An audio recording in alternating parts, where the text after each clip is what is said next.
2023-24 മുഴുവൻ കണ്ടന്റുകളും മുഴുവൻ ആനുകാലിക വിവരങ്ങളും ഡിസ്കസ് ചെയ്യുന്ന ഒരു മെഗാ റിവിഷന്റെ പാർട്ട് 1 ക്ലാസ് ആണ് നമ്മൾ ഡിസ്കസ് ചെയ്യുന്നത്. നിങ്ങൾ എഴുതാൻ പോകുന്ന ഏത് മത്സര പരീക്ഷയിലും നിർണായകമായി നിങ്ങളുടെ ഒരു മാർക്ക് കിട്ടും. നമസ്കാരം എല്ലാ പ്രിയപ്പെട്ട ഉദ്യോഗാർത്ഥി സുഹൃത്തുക്കൾക്കും എൻട്രിയുടെ പുതിയ ഒരു ക്ലാസ്സിലേക്ക് സ്വാഗതം. ഞാൻ രഞ്ജിത്ത് ആർ കരുനാഗപ്പള്ളി. നമ്മൾ ഇന്നത്തെ ക്ലാസ്സിൽ ഡിസ്കസ് ചെയ്യുന്ന ടോപ്പിക് കറണ്ട് അഫയേഴ്സ് ആണ്. 10th ലെവൽ പ്രിലിമിനറി പരീക്ഷയുമായി ബന്ധപ്പെട്ട് തയ്യാറെടുക്കുന്ന പ്രിയപ്പെട്ട ഉദ്യോഗാർത്ഥികൾക്ക് 2022, 2023-24 മുഴുവൻ കണ്ടന്റുകളും മുഴുവൻ ആനുകാലിക വിവരങ്ങളും ഡിസ്കസ് ചെയ്യുന്ന ഒരു മെഗാ റിവിഷന്റെ പാർട്ട് 1 ക്ലാസ് ആണ് നമ്മൾ ഡിസ്കസ് ചെയ്യുന്നത്. അപ്പോൾ ക്ലാസ്സിന്റെ ആദ്യ അവസാനം കൃത്യമായി കാണുക, പഠിക്കുക. എല്ലാവർക്കും വിജയാശംസകൾ നേരുന്നു. നമ്മൾ നേരെ കണ്ടന്റിലേക്ക് പോവുകയാണ്. 2024 ഏറ്റവും പ്രധാനപ്പെട്ട 3 ടോപ്പിക്കാണ് നമ്മൾ ഏറ്റവും പ്രാധാന്യത്തോടു കൂടി നിങ്ങൾ പഠിക്കേണ്ടത്. കാരണം അത് ഇമ്പോർട്ടൻ്റ് ആണ്, അത് ഉറപ്പായും ചോദിക്കുക തന്നെ ചെയ്യും. അതിൽ ഒന്നാമത്തെ ടോപ്പിക് എന്ന് പറഞ്ഞാൽ പാരീസ് ഒളിമ്പിക്സ് ആണ്. 2024 പാരീസ് ഒളിമ്പിക്സുമായി ബന്ധപ്പെട്ടൊരു ചോദ്യം നിങ്ങൾ എഴുതാൻ പോകുന്ന ഏത് മത്സര പരീക്ഷയിലും നിർണായകമായി നിങ്ങളുടെ ഒരു മാർക്ക് കിട്ടും. രണ്ടാമത്തത് 2024 തന്നെ പാരാലിമ്പിക്സുമായി ബന്ധപ്പെട്ടൊരു ചോദ്യം ചോദിക്കും. മൂന്നാമത്തെ ഏറ്റവും പ്രധാനപ്പെട്ട പ്രത്യേകത 2024 നിലവിൽ വന്ന 18ാം ലോക്സഭയുമായി ബന്ധപ്പെട്ട ഒരു ചോദ്യം, കേന്ദ്ര മന്ത്രിസഭയുമായി ബന്ധപ്പെട്ട ചോദ്യം. അങ്ങനെ ചോദ്യങ്ങൾ വരുന്ന സമയത്ത് നമുക്ക് ആദ്യം ഏരിയ കവർ ചെയ്ത് പോകേണ്ട ഒരു ഏരിയ എന്ന് പറയുന്നത് എന്താണ്? പാരാലിമ്പിക്സ് എന്നറിയപ്പെടുന്ന ടോപ്പിക്കും പഠിക്കണം, പാരീസ് ഒളിമ്പിക്സും നമുക്ക് പഠിക്കണം. അപ്പൊ അതിലെ ഏറ്റവും പ്രധാനപ്പെട്ട 2024 പാരീസ് ഒളിമ്പിക്സുമായി ബന്ധപ്പെട്ട ഒരു സ്റ്റേറ്റ്മെന്റ് ചോദ്യമാണ് അവിടെ കൊടുത്തേക്കുന്നത്. താഴെ പറയുന്നവയിൽ 2024 പാരീസ് ഒളിമ്പിക്സുമായി ബന്ധപ്പെട്ട തെറ്റായ പ്രസ്താവന ഏത് എന്നാണ് ചോദ്യം. അപ്പൊ നമുക്ക് എല്ലാവർക്കും അറിയാം 33ാമത് ഒളിമ്പിക്സ് വേദിയാണ് ഇവിടെ. 33ാമത് ലോകത്തിൽ ആദ്യമായിട്ട് ഒളിമ്പിക് സംവിധാനം നിലവിൽ വന്നതിന് ശേഷം 33ാമത്തെ ഒളിമ്പിക്സ് ആണ് 2024 പാരീസിൽ നടന്നത് എന്ന വസ്തുത ഓർക്കണം. അപ്പൊ ഈ 2024 പാരീസ് ഒളിമ്പിക്സിൽ പങ്കെടുത്ത ഇന്ത്യൻ താരങ്ങൾ 117 ആണ്. അപ്പൊ 117 ഇന്ത്യൻ താരങ്ങൾ പങ്കെടുത്തു. ഈ 117 പേർക്കും മെഡൽ കിട്ടിയില്ലല്ലോ. അപ്പൊ 117 ആളുകൾ അല്ലെങ്കിൽ ഇന്ത്യൻ താരങ്ങൾ പങ്കെടുത്തു എന്ന വസ്തുത ഓർക്കുക. അപ്പൊ ഒന്നാമത്തെ സ്റ്റേറ്റ്മെന്റ് എന്താണ്? ശരിയാണ്. 2024 പാരീസ് ഒളിമ്പിക്സിൽ പങ്കെടുത്ത ഇന്ത്യൻ താരങ്ങളുടെ എണ്ണം ചോദിച്ചാൽ അത് 117. അപ്പൊ നമ്മുടെ മനസ്സിലേക്ക് മറ്റൊരു ചോദ്യം കിട്ടും. ഈ പറഞ്ഞ പാരീസ് ഒളിമ്പിക്സിൽ ഏറ്റവും കൂടുതൽ അംഗങ്ങൾ പങ്കെടുത്ത കായിക ഇനം ഏതായിരിക്കും?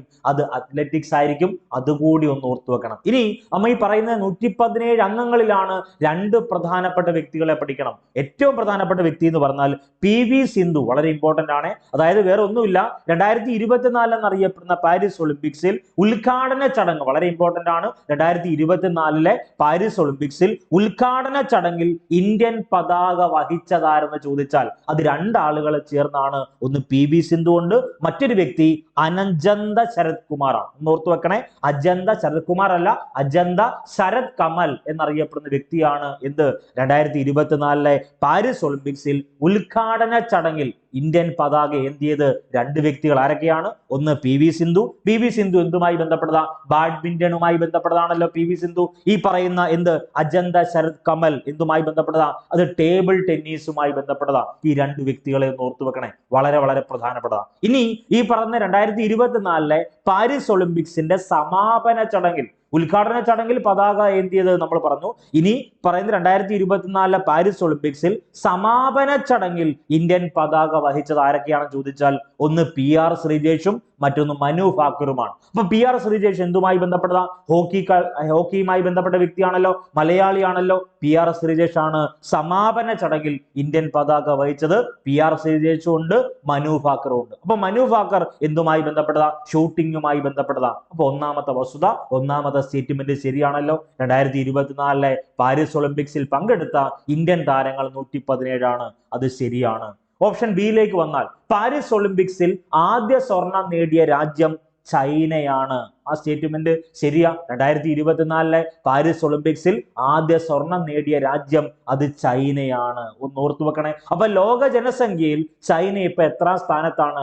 2ാം സ്ഥാനത്താണ്. 1ാം സ്ഥാനം ആരാണ്? അത് ഇന്ത്യയാണ്. അപ്പൊ പാരീസ് ഒളിമ്പിക്സുമായി ബന്ധപ്പെട്ട് ഏറ്റവും പ്രധാനപ്പെട്ട ചോദ്യം, പാരീസ് ഒളിമ്പിക്സിൽ ആദ്യ സ്വർണം നേടിയ രാജ്യം അത് ചൈനയാണ്. അപ്പൊ ആ സ്റ്റേറ്റ്മെന്റ് ശരിയാണെന്നാണല്ലോ നമുക്ക് വേണ്ടത്. കാരണം ശരിയാണ്. കാരണം ഈ മെഡൽ പട്ടികയുമായി ബന്ധപ്പെട്ടൊരു ചോദ്യം ചോദിക്കും. മെഡൽ പട്ടികയിൽ ആദ്യ സ്ഥാനക്കാരൻ ആര്? ആര്, അല്ലെങ്കിൽ ആദ്യ സ്ഥാനം ഏത് രാജ്യമാണ്, രണ്ടാം സ്ഥാനം ഏത് രാജ്യമാണ്, മൂന്നാം സ്ഥാനം ഇന്ത്യയുടെ സ്ഥാനം പഠിക്കുന്ന സമയത്ത് ഇന്ത്യ നേടിയ മെഡലുകളുടെ എണ്ണം ഓരോന്നായിട്ടും നമ്മൾ പഠിച്ചേ മതിയാകൂ. അപ്പൊ രണ്ടാമത്തെ ഓപ്ഷൻ ശരിയാണ്. പാരീസ് ഒളിമ്പിക്സിൽ ആദ്യ സ്വർണം നേടിയ രാജ്യം ഏതാണ്? ചൈനയാണ്. അവിടെ ഒരു കറണ്ട് അഫയർ ഞാൻ അപ്ഡേറ്റ് ചെയ്തു. 2024 ഏറ്റവും ലേറ്റസ്റ്റ് കറണ്ട് അഫയേഴ്സ് പ്രകാരം ലോകത്തെ ഏറ്റവും കൂടുതൽ ജനസംഖ്യയുള്ള രാജ്യം ഇന്ത്യ, രണ്ടാം സ്ഥാനം ഏതാണ്? അത് ചൈനയാണ്. ഇനി ഈ പറഞ്ഞ ഓപ്ഷൻ സിയിലേക്ക് വന്നാൽ ഒളിമ്പിക്സിനോടനുബന്ധിച്ച് മാലിന്യമുക്തമാക്കിയ നദിയാണ് സീൻ നദി. മുൻകാല വർഷങ്ങളിൽ ഒത്തിരി തവണ ചോദിച്ചിട്ടുള്ള ചോദ്യമാണ്.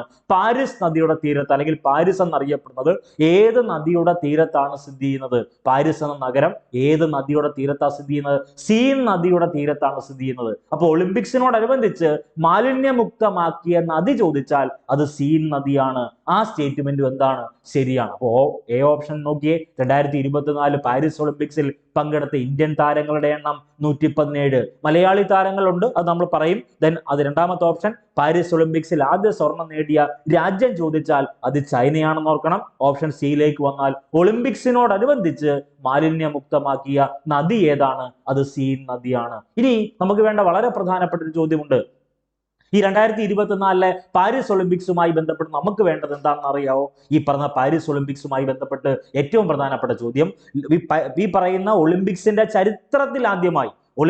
ചരിത്രത്തിൽ ആദ്യമായി വിജയികൾക്ക് പാരിതോഷികം ഏർപ്പെടുത്തിയ ആദ്യ ഒളിമ്പിക്സ് ഏതെന്ന് ചോദിച്ചാൽ അത് ഈ പറയുന്ന 2024 പാരീസ് ഒളിമ്പിക്സ് ആണ് എന്ന വസ്തുത നിങ്ങൾ വളരെ ഇമ്പോർട്ടന്റ് ആയിട്ട് പഠിച്ചു പോകണം. വേറെ ഒന്നുമില്ല.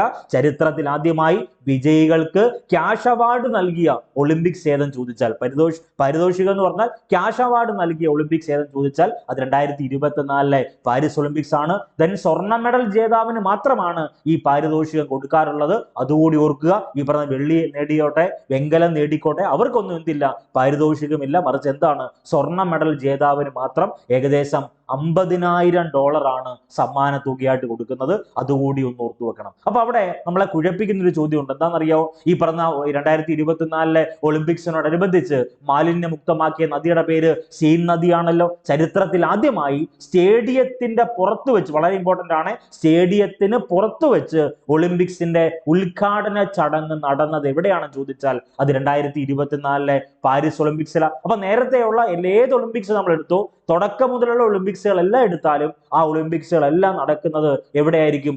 സ്റ്റേഡിയത്തിന് അകത്ത് വെച്ചായിരിക്കും. അപ്പം ഈ പറയുന്ന ഒളിമ്പിക്സ് ചരിത്രത്തിൽ സ്റ്റേഡിയത്തിന് പുറത്തു വെച്ച് നടന്ന ഒളിമ്പിക്സ് ഉദ്ഘാടന ചടങ്ങ് നടന്ന ഏക ഒളിമ്പിക്സ് 2024 പാരീസ് ഒളിമ്പിക്സ് ആണ്. അതൊന്ന് ഓർത്തു വെക്കുക. വളരെ വളരെ പ്രധാനപ്പെട്ടതാണ്. ഇനി ഓപ്ഷൻ ഡിയിലേക്ക് വന്നാൽ 2024 പാരീസ് ഒളിമ്പിക്സിൽ 70 മലയാളികൾ പങ്കെടുത്തു എന്നാണ് ചോദ്യം. അല്ലെങ്കിൽ ആ സ്റ്റേറ്റ്മെന്റ് തെറ്റാണ്. കാരണം എന്താ? 2024 പാരീസ് ഒളിമ്പിക്സിൽ 70 മലയാളികളാണോ പങ്കെടുത്തത്? 117 ഇന്ത്യൻ താരങ്ങൾ പങ്കെടുത്തു. 117 ഇന്ത്യൻ താരങ്ങൾ പങ്കെടുത്തു. 7 മലയാളികളാണ് പങ്കെടുത്തത്. അതൊന്ന് ഓർത്തു വെക്കണേ. അപ്പൊ ഈ സ്റ്റേറ്റ്മെന്റ് തെറ്റല്ലയോ? ഏതാ? 2024 പാരീസ് ഒളിമ്പിക്സിൽ 70 മലയാളികളല്ല പങ്കെടുത്തത്, 7 മലയാളികളാണ് പങ്കെടുക്കുന്നത്. അപ്പൊ ഈ 7 മലയാളികളുടെ പേരും അവരുടെ കായിക മേഖല കൂടി നിങ്ങൾ പഠിച്ചു വെച്ചേക്കണം. കാരണം ഇക്കാലം അത്രയും മത്സര പരീക്ഷയിൽ ഈ പറഞ്ഞ ചോദ്യങ്ങളെല്ലാം PYQ ആണ്. വീണ്ടും റിപ്പീറ്റ് ചെയ്താൽ നിങ്ങൾ മാത്രം എഴുതാതിരിക്കരുത്.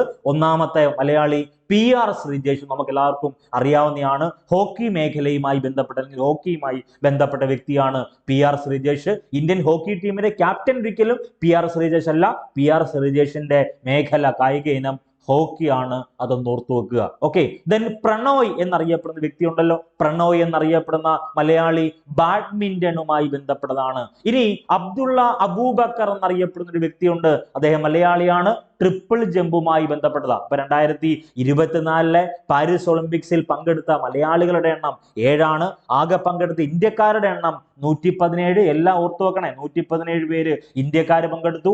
7 മലയാളികൾ ഓർത്തു വെക്കണം. 7 മലയാളികളിൽ ഒന്ന് PR ശ്രീജേഷ് ഹോക്കിയുമായി ബന്ധപ്പെട്ടത്, പ്രണോയ് ബാഡ്മിന്റണുമായി ബന്ധപ്പെട്ടത്, അബ്ദുള്ള അബൂബക്കർ ട്രിപ്പിൾ ജമ്പുമായി ബന്ധപ്പെട്ടത്. ഇനി ഏറ്റവും പ്രധാനപ്പെട്ട താരങ്ങളുണ്ട്. അതായത് ഈ പറയുന്ന 4 താരങ്ങൾ കൂടി ഒന്ന് ഓർത്തു വെക്കുക. റിലേ താരങ്ങളാണ് അവര്. ഒന്ന് മുഹമ്മദ് അജ്മൽ, മറ്റൊന്ന് മുഹമ്മദ് അനസ്, അമോജ് ജേക്കബ്, ദെൻ മിജോ ജാക്കോ കുര്യൻ. ഇത്രയും ആളുകളാണ് റിലേ താരങ്ങൾ. അപ്പൊ അങ്ങനെ മൊത്തം കൂടെ കൂട്ടിയാൽ 7 മലയാളികളാണ് ഈ പറഞ്ഞ പാരീസ് ഒളിമ്പിക്സിൽ മലയാളികളായിട്ടുള്ള ആളുകൾ പങ്കെടുക്കുന്നത്. ഇന്ത്യക്കാർ 117 പേരാണ്, അതൊന്ന് ഓർത്തു വെക്കുക. അപ്പൊ ഇത്തരം കാര്യങ്ങൾ ഓക്കെ ആണല്ലോ. 2024 പാരീസ് ഒളിമ്പിക്സുമായി ബന്ധപ്പെട്ട് എത്രാമത്തെ ഒളിമ്പിക്സ് വേദിയാണ്? 33ാമത് ഒളിമ്പിക്സ് വേദിയാണ് പാരീസിൽ നടന്നത്. ഈ പാരീസിലെ ഒളിമ്പിക്സുമായി ബന്ധപ്പെട്ട് പഠിച്ചപ്പോഴാണ് നമ്മൾ ഇന്ത്യൻ പതാകയുമായി ബന്ധപ്പെട്ട് ഉദ്ഘാടന ചടങ്ങിൽ ഇന്ത്യൻ പതാക ഏന്തിയത് 2 വ്യക്തികൾ, സമാപന ചടങ്ങിൽ ഇന്ത്യൻ പതാക ഏന്തിയത് 2 വ്യക്തികൾ. ഇത്തരം കാര്യങ്ങളൊക്കെ ആണല്ലോ.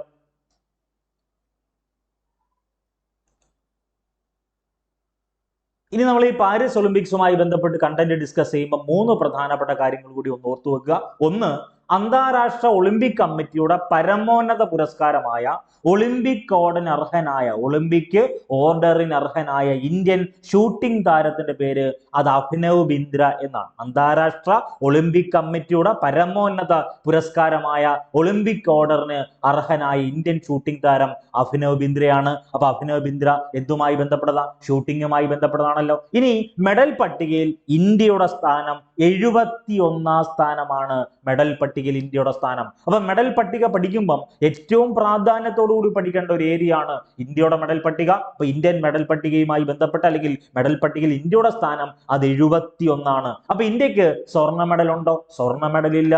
എത്ര വെള്ളി മെഡലാണ്? 5 വെള്ളി മെഡലാണോ ഉള്ളത്? അല്ല, 1 വെള്ളി മെഡലും 5 വെങ്കലമാണ്. അങ്ങനെ മൊത്തവും 6 മെഡലുകളാണ് ഇന്ത്യക്കുള്ളത്. ഇന്ത്യ മെഡൽ പട്ടികയിൽ 71ാം സ്ഥാനമാണ്. മനസ്സിലാക്കണം, ലോക ജനസംഖ്യയിൽ 1ാം സ്ഥാനത്തുള്ള ഇന്ത്യ എന്ന മഹാരാജ്യം ഒളിമ്പിക്സ് മെഡൽ പട്ടികയിൽ 71ാം സ്ഥാനത്താണ്. 6 മെഡലുകളാണ് ഇന്ത്യക്ക് കിട്ടിയത്. 1 വെള്ളി, 5 വെങ്കലം. ഇനി ഈ പറഞ്ഞ മെഡൽ പട്ടികയിൽ 1ാം സ്ഥാനം ഏതാണ്? 1ാം സ്ഥാനമായ രാജ്യം ഏതാണ്? അത് അമേരിക്കയാണ്. അമേരിക്കൻ പ്രസിഡന്റ് തെരഞ്ഞെടുപ്പുമായി ബന്ധപ്പെട്ട കറണ്ട് അഫയേഴ്സ് നമ്മൾ പഠിക്കണം. അമേരിക്കയുമായി ബന്ധപ്പെട്ട ഈ ഒരു മെഡൽ പട്ടിക സ്ഥാനം കൂടി ഒന്ന് ഓർത്തു വെക്കുക. അപ്പൊ 1ാം സ്ഥാനം അമേരിക്കയാണ്. അപ്പം 126 മെഡലാണ് അമേരിക്ക നേടിയത്. അതിൽ എത്ര സ്വർണം, എത്ര വെള്ളി, എത്ര വെങ്കലം, ആ ഒരു ഓർഡറിൽ തന്നെ പഠിച്ചോണം. 40 സ്വർണമാണ് ആര് നേടിയത്? അമേരിക്ക നേടിയത്. 44 വെള്ളി നേടുന്നു, 42 വെങ്കലം, അങ്ങനെ 3 കൂടെ കൂട്ടി 40, 44, 42 മൊത്തവും കൂടെ 126 മെഡലാണ് ആർക്ക് ലഭിച്ചത്? അമേരിക്കയ്ക്ക് ലഭിച്ചത്. ഇനി 2ാം സ്ഥാനമുണ്ട് കേട്ടോ. 2ാം സ്ഥാനം എന്നറിയപ്പെടുന്നത് ചൈനയാണ്. 2ാം സ്ഥാനം ചൈന. അതായത് ഒളിമ്പിക്സിൽ 2024 പാരീസ് ഒളിമ്പിക്സിൽ ആദ്യ സ്വർണം നേടിയ ചൈന 2ാം സ്ഥാനത്താണ്. അപ്പൊ ചൈനയുടെ മെഡലുകളുടെ എണ്ണം 91ആണ്. ചൈനയുടെ മെഡലുകളുടെ എണ്ണം 91ആണ്. 40 സ്വർണമാണ്. അവിടെയും സ്വർണ്ണ മെഡൽ ചൈനയ്ക്കും എത്ര തന്നെയാ? 40 തന്നെയാണ്. 27ആണ് വെള്ളി മെഡൽ, 24 വെങ്കല മെഡലും കൂടെ ചേർത്ത് 91 മെഡലുകളാണ് ആർക്ക് ലഭിച്ചത്? ചൈനയ്ക്ക് ലഭിച്ചത്. ഇനി 3ാം സ്ഥാനം കൂടി ഒന്ന് ഓർത്തു വെക്കണം. 3ാം സ്ഥാനം മെഡൽ പട്ടികയിൽ 3ാം സ്ഥാനം ആരാണ്? അത് ജപ്പാനാണ്. അപ്പൊ 1ാം സ്ഥാനം അമേരിക്ക, 2ാം സ്ഥാനം ചൈന, 3ാം സ്ഥാനം ആരാണ്? അത് ജപ്പാനാണ്. അപ്പൊ ജപ്പാന് 20 സ്വർണമാണ് കിട്ടിയത്. 20 സ്വർണം കിട്ടി, 12 വെള്ളി കിട്ടി, 13 വെങ്കലം കിട്ടി. മറക്കല്ല, ഏറ്റവും പ്രധാനപ്പെട്ടതാണ്. ജപ്പാനുമായി ബന്ധപ്പെട്ട് 20 സ്വർണം, 12 വെള്ളി, 13 വെങ്കലം, അങ്ങനെ ആകെ 45 മെഡലുകളാണ് ആർക്കുള്ളത്? അത് ജപ്പാനുള്ളത്. അപ്പം മൊത്തവും ഈ പറയുന്ന അമേരിക്കയ്ക്ക് 126 മെഡലുകളുണ്ട്, ചൈനയ്ക്ക് 91 മെഡലുണ്ട്, ജപ്പാന് 45 മെഡലുണ്ട്, ഇന്ത്യക്ക് 6 മെഡലുകളേ ഉള്ളൂ. അതിൽ സ്വർണമില്ല. വെള്ളി എത്രയാണ്? വെള്ളി 1 വെള്ളി മെഡലും 5 വെങ്കല മെഡലുമാണ് ഇന്ത്യക്കുള്ളത്. അപ്പൊ ഈ പറയുന്ന മെഡൽ ടാലി ഒന്ന് പഠിച്ചു വെച്ചേക്കണം, വളരെ പ്രധാനപ്പെട്ടതാണ്. ഇനി 2028 ലോസ് ഏഞ്ചൽസ് ഒളിമ്പിക്സ് ഉണ്ടല്ലോ, അതുമായി ബന്ധപ്പെട്ട കറണ്ട് അഫയർ നമ്മൾ അപ്ഡേറ്റ് ചെയ്യും. ഇപ്പം നിങ്ങൾ പഠിക്കേണ്ട ഇത്രയും കാര്യങ്ങളേ ഉള്ളൂ. ഈ പറയുന്ന മെഡൽ പട്ടികയിൽ മെഡലുകളുടെ എണ്ണം ഓർത്തു വെക്കണം. സ്വർണം, വെള്ളി, വെങ്കലം, ഇത് വളരെ ഇമ്പോർട്ടന്റ് ആയിട്ട് പഠിച്ചു വെക്കണം. 6 മെഡലാണ് ഇന്ത്യക്ക് കിട്ടിയത്. 71ാം സ്ഥാനമാണ് മെഡൽ പട്ടികയിൽ. അഭിനവ് ബിന്ദ്രയുമായി ബന്ധപ്പെട്ട് അന്താരാഷ്ട്ര ഒളിമ്പിക് കമ്മിറ്റിയുടെ പരമോന്നത പുരസ്കാരമായ ഒളിമ്പിക് ഓർഡറിന് അർഹനായ ഇന്ത്യൻ ഷൂട്ടിംഗ് താരം ആരെന്ന് ചോദിച്ചാൽ അത് അഭിനവ് ബിന്ദ്രയാണ്.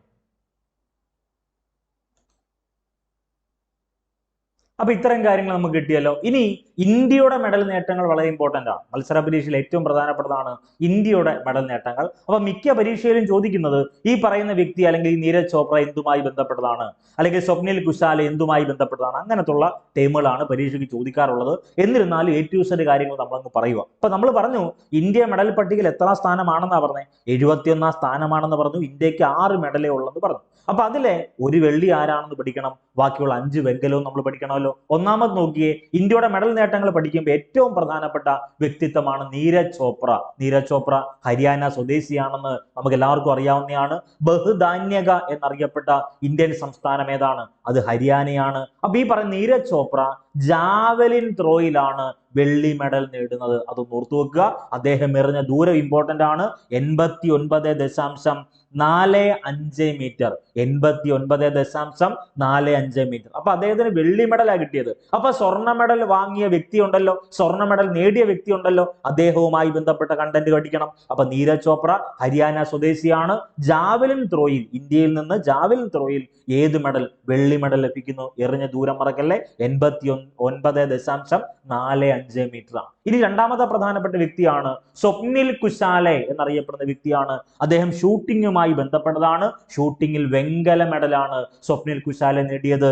ഇന്ത്യയുടെ മഹാരാഷ്ട്ര സംസ്ഥാനത്തെ വ്യക്തിത്വമാണ് സ്വപ്നിൽ കുശാലെ. ഇന്ത്യയുടെ ഏറ്റവും പ്രധാന, ഇന്ത്യയുടെ പവർ ഹൗസ് എന്നറിയപ്പെടുന്ന ഇന്ത്യൻ സംസ്ഥാനമാണ് മഹാരാഷ്ട്ര. മഹാരാഷ്ട്രയുമായി ബന്ധപ്പെട്ട ഒത്തിരി ഈ പറയുന്ന കറണ്ട് അഫയേഴ്സ് അപ്ഡേറ്റ് ചെയ്യുമ്പോൾ ഏറ്റവും പ്രധാനപ്പെട്ട ചോദ്യമാണ് ഞാൻ ഈ പറയുന്നത്. ഇന്ത്യയുടെ മെഡൽ നേട്ടങ്ങളിൽ ഒന്നായ സ്വപ്നിൽ കുശാലെ ഏത് സംസ്ഥാനക്കാരനാണ്? മഹാരാഷ്ട്രക്കാരനാണ്. അദ്ദേഹം ഷൂട്ടിങ്ങിൽ വെങ്കല മെഡൽ നേടുന്നു. ഓക്കെ, ദെൻ അമൻ സഹരാവത്ത് വളരെ ഇമ്പോർട്ടന്റ് ആയിട്ടുള്ള വ്യക്തിയാണ്. അമൻ സഹരാവത്ത് ഗുസ്തി താരമാണ്.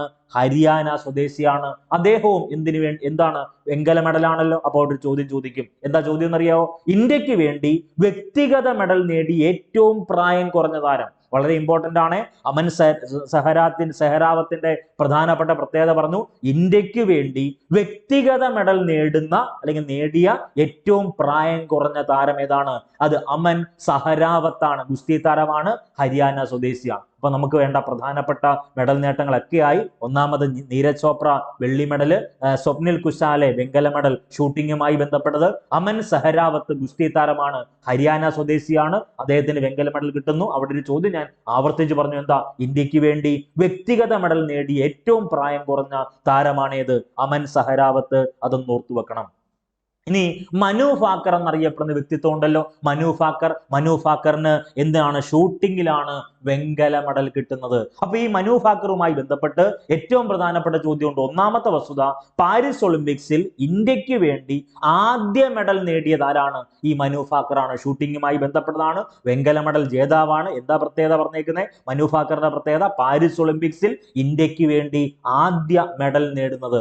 പാരീസ് ഒളിമ്പിക്സ് 2024 പാരീസ് ഒളിമ്പിക്സിൽ ഇന്ത്യക്ക് വേണ്ടി ആദ്യ മെഡൽ നേടിയത് ആരാണ്? ഈ മനു ഭാക്കറാണ്. മറ്റൊരു പ്രധാനപ്പെട്ട പ്രത്യേകത, സ്വാതന്ത്ര്യത്തിന് ശേഷം, ഇന്ത്യക്ക് സ്വാതന്ത്ര്യം കിട്ടിയതിന് ശേഷം ഒരു ഒളിമ്പിക്സിൽ 2 മെഡൽ നേടുന്ന ആദ്യ ഇന്ത്യൻ താരം ഏതെന്ന് ചോദിച്ചാൽ അതിന് ഉത്തരവുമാര് തന്നെ? മനു ഭാക്കർ തന്നെ. ഒരേ ഒളിമ്പിക്സിൽ 2 മെഡൽ, സ്വാതന്ത്ര്യത്തിന് ശേഷം ഒരു ഒളിമ്പിക്സിൽ 2 മെഡൽ നേടുന്ന ആദ്യ ഇന്ത്യൻ താരം ആരും ചോദിച്ചാൽ അത് മനു ഭാക്കറാണ്. അത് ഷൂട്ടിങ്ങുമായി ബന്ധപ്പെട്ട് തന്നെ. അപ്പൊ നമുക്ക് വേണ്ട മറ്റൊരു പ്രധാനപ്പെട്ട ചോദ്യമുണ്ട്. ഒളിമ്പിക്സിൽ മെഡൽ നേടുന്ന ആദ്യ ഇന്ത്യൻ വനിതാ ഷൂട്ടിംഗ് താരം, ഇന്ത്യൻ വനിതയാണ്, അത് ഷൂട്ടിംഗ് താരം കൂടിയാണെന്ന് ചോദിച്ചാൽ ഉത്തരം മനു ഭാക്കറാണ്. അതൊന്ന് ഓർത്തു വെക്കണം. ഇനി മനു ഭാക്കറും സരബ്ജോത് സിംഗ് എന്നറിയപ്പെടുന്ന 2 പ്രധാനപ്പെട്ട വ്യക്തികൾ, മനു ഭാക്കറും പിന്നെ സരബ്ജോത് സിംഗ്, മറക്കല്ലേ, സരബ്ജോത് സിംഗ്. ഇവർ രണ്ടുപേരും കൂടെ എന്താണ്?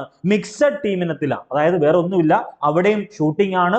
മിക്സഡ് ടീമിനത്തില് വെങ്കലം നേടിയ 2 വ്യക്തികളാണ് മനു ഭാക്കർ, സരബ്ജോത് സിംഗ്. അപ്പൊ അവിടെ പറഞ്ഞേക്കുന്ന എത്ര മെഡലായി? മൊത്തം 6 മെഡൽ നമ്മൾ ഡിസ്കസ് ചെയ്തല്ലോ. ഇനി ആറാമത്തെ വളരെ ഇമ്പോർട്ടന്റ് ആയിട്ടുള്ള മെഡലായി ഇനി പറയാൻ പോകുന്നത്, ഇന്ത്യൻ ഹോക്കി ടീമിന് വെങ്കല മെഡൽ കിട്ടിയായിരുന്നു.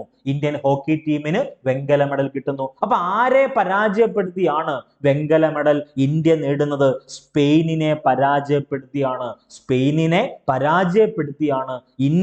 ഇന്ത്യ ഹോക്കി ടീമിൽ അല്ലെങ്കിൽ ഇന്ത്യ ഹോക്കിയിൽ വെങ്കല മെഡൽ നേടുന്നത്. അപ്പം ഇന്ത്യയുടെ ഹോക്കി ടീം ക്യാപ്റ്റന്റെ പേര് അത് ഹർമൻ പ്രീത് സിംഗ് ആണ്. അതൊന്ന് ഓർത്തു വെക്കണേ. ഹോക്കി, അതായത് ഈ പറയുന്ന 2024 പാരീസ് ഒളിമ്പിക്സിൽ ഇന്ത്യൻ ഹോക്കി ടീമിനെ നയിച്ച ക്യാപ്റ്റൻ ഹർമൻ പ്രീത് സിംഗ്. ഇത് PYQ ആണ്. വീണ്ടും റിപ്പീറ്റ് ചെയ്താൽ നിങ്ങൾ മാത്രം എഴുതാതിരിക്കരുത്, എഴുതുക തന്നെ വേണം. അടുത്തത്, ഹോക്കി ടീമിലെ ഗോൾ കീപ്പർ മലയാളിയാണ്, PR ശ്രീജേഷ് ആണ്. PR ശ്രീജേഷുമായി ബന്ധപ്പെട്ട ഒരു ചോദ്യം നിങ്ങൾ എഴുതാൻ പോകുന്ന പരീക്ഷയിൽ ഉറപ്പായും കാണും. അപ്പൊ അതൊന്ന് ഓർത്തു വെക്കുക. ഹോക്കി ടീമിലെ ഗോൾ കീപ്പർ ആരാണ്? അത് PR Sreejesh. Hockey team captain ചോദിച്ചാൽ അത് ഹർമൻ പ്രീത് സിംഗ് ആണ്. ഇത്രയും കാര്യങ്ങളൊക്കെ ആണല്ലോ. അപ്പൊ ഇത്രയും വസ്തുത നിങ്ങൾ പറഞ്ഞു ഇത് 2024 പാരീസ് ഒളിമ്പിക്സുമായി ബന്ധപ്പെട്ട്. ഇനി നമ്മൾ ഡിസ്കസ് ചെയ്യാൻ വേണ്ടി പോകുന്ന ഏറ്റവും ഉറപ്പായും ചോദിക്കുന്ന ഒരു ഏരിയ ആണ്. അത് ഷുവർ ഫാക്ട് ആണ്. കാരണം വിനേഷ് ഫോഗട്ട് വിവാദവുമായി ബന്ധപ്പെട്ട വ്യക്തിത്വമാണ്.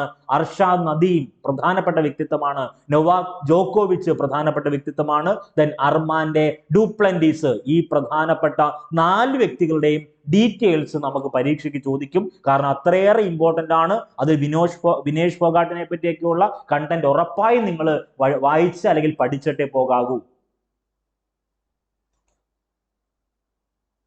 അപ്പൊ ഒന്നാമത്തെ വസ്തു നമ്മൾ പറഞ്ഞു വിനേഷ് ഫോഗാട്ട്. നമുക്ക് എല്ലാവർക്കും അറിയാവുന്നതാണ്. വിനേഷ് ഫോഗാട്ട് ഗുസ്തി താരമാണ്. എന്താ പ്രത്യേകത?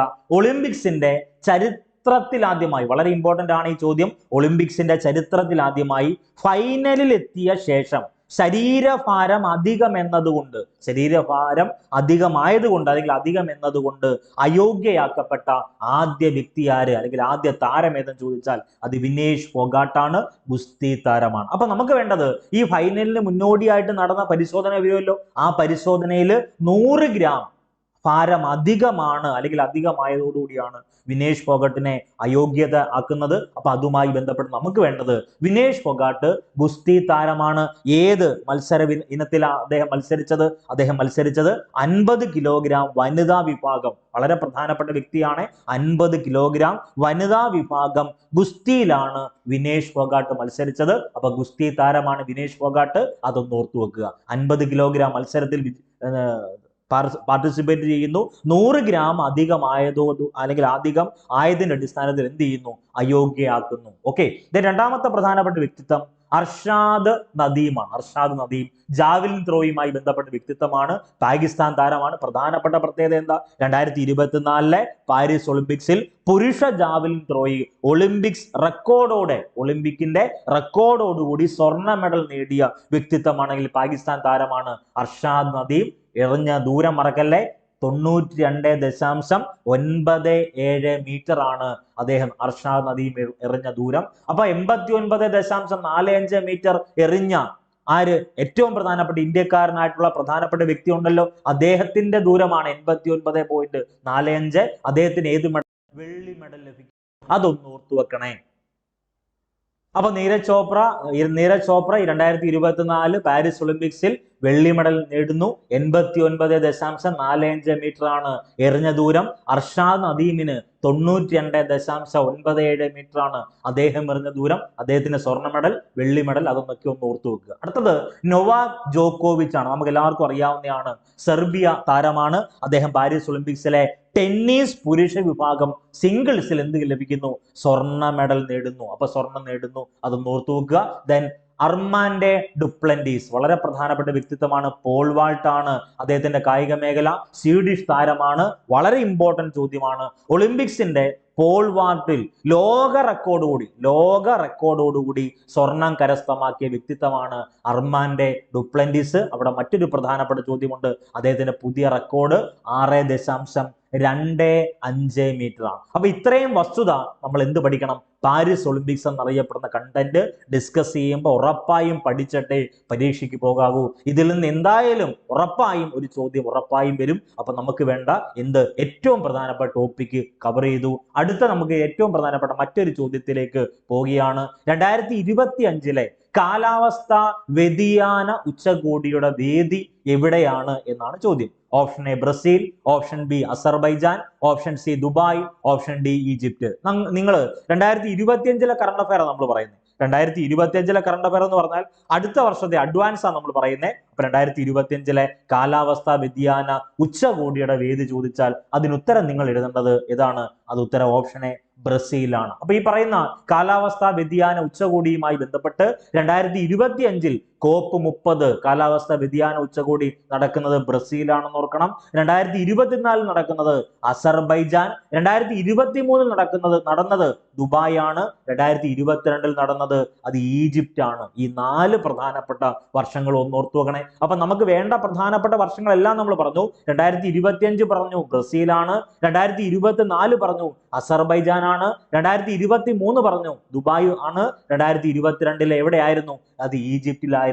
അതൊന്ന് ഓർത്തു വെക്കണം. ഇനി 109ാമത് മറക്കല്ലേ, 109ാമത് ഇന്ത്യൻ ശാസ്ത്ര കോൺഗ്രസ് വേദി ചോദിച്ചാൽ അത് ലൗലി സർവകലാശാലയാണ്. പഞ്ചാബിലെ ലൗലി സർവകലാശാലയിലാണ് 109ാമത് ഇന്ത്യൻ ശാസ്ത്ര കോൺഗ്രസിന്റെ വേദി. അപ്പൊ 5 നദികളുടെ നാടെന്നറിയപ്പെടുന്നത് പഞ്ചാബാണല്ലോ. ഇന്ത്യൻ സംസ്ഥാനങ്ങളുമായി ബന്ധപ്പെട്ട് വളരെ പ്രധാനപ്പെട്ട ചോദ്യമാണ്. 109ാമത് ഇന്ത്യൻ ശാസ്ത്ര കോൺഗ്രസിന്റെ വേദി ലൗലി സർവകലാശാല. ഇനി കേരളം ആതിഥേയത്വം വഹിക്കുന്ന ആദ്യത്തെ ഇന്റർനാഷണൽ ഫിഷറീസ് കോൺഗ്രസ് വേദി അത് കുഫോസ് ആണ്. അതൊന്ന് ഓർത്തു നോക്കുക. കേരളം ആതിഥേയത്വം വഹിക്കുന്ന ആദ്യത്തെ ഇന്റർനാഷണൽ ഫിഷറീസ് കോൺഗ്രസിന്റെ വേദി എവിടെയാണെന്ന് ചോദിച്ചാൽ അത് കുഫോസ് ആണ്. അപ്പൊ മറ്റൊരു ചോദ്യമുണ്ട്, 2024 38ാമത് ദേശീയ ഗെയിംസിന്റെ വേദി എവിടെയാ? അത് ഉത്തരാഖണ്ഡില. അതൊന്ന് ഓർത്തു വെക്കണം. മണി ഓർഡർ സമ്പദ് വ്യവസ്ഥ എന്നറിയപ്പെടുന്ന ഇന്ത്യൻ സംസ്ഥാനം അത് ഉത്തരാഖണ്ഡാണ്. ഇന്ത്യയുമായി ബന്ധപ്പെട്ട് വളരെ പ്രധാനപ്പെട്ട ഒരു ഇന്ത്യൻ സംസ്ഥാനമാണല്ലോ ഉത്തരാഖണ്ഡ്. 2024